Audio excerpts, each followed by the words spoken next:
Isang pag-aaral ngayon ang nailathala tungkol sa maaaring makatulong sa mga babae nagme-menopause at nakararamdam ng mga hot flashes. Kung meron kayong mga kilalang nagme-menopause na at nakararanas ng hot flashes, baka sakaling makatulong, pakishare ng video na to sa kanila.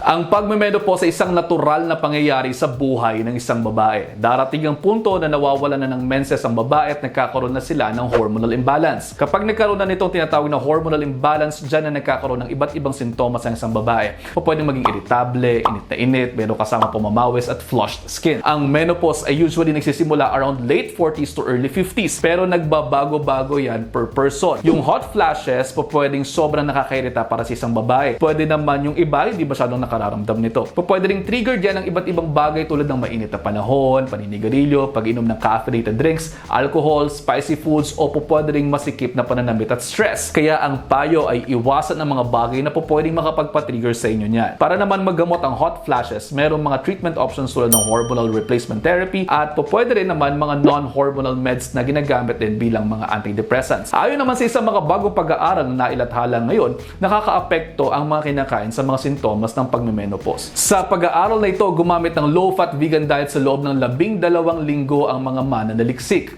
Kasama sa pag-aaral nila ang mga babae nag-menopause na at nakararanas ng 2 o higit pang hot flash episodes araw-araw. Hinati sila sa 2 grupo. Yung isang grupo, usual diet nila, at yung isa naman ay pinakain ng low-fat vegan diet na mayroong kasamang soybeans. Ang resulta ng pag-aaral nila, nakapagbawas ng hot flashes sa mga pasyenteng naka-low-fat vegan diet na mayroong kasamang soybeans. Nakita din nila at maaari ding makatulong na nabawasan ng ilang mga bakterya sa loob ng katawan ng mga pasyenteng nasa experimental diet. Sinasabi na mga babaeng mayroong mababang antas ng porphyromonas at Prevotella corporis ay mayroong pagbabawas ng severe daytime hot flashes. Although hindi naman ito conclusive at hindi ito one-size-fits-all na diet para sa mga pasyenteng nakararanas ng hot flashes, maaaring irekomenda upang makatulong sa mga pasyente, lalo na kung sa tingin nila ay hindi gumagana ng ilang mga gamot o ayaw uminom ng mga gamot, lalo ng mga antidepressants dahil may mga potential ditong side effects. Sabi nga natin, malaki ang may tutulong ng pagkain sa ating mga pagpapagaling at malaki rin po ang maaaring maging epekto nito kung babaliwalain natin. Kaya naman, sana ay mayroon kayong natutunan. Hanggang dito na lamang muna. Nagpapaalaala lamang po na bawat araw na tayo kakain, huwag hayaang maging kulang ang inyong mga sustansya dahil sabi ko nga sa inyo,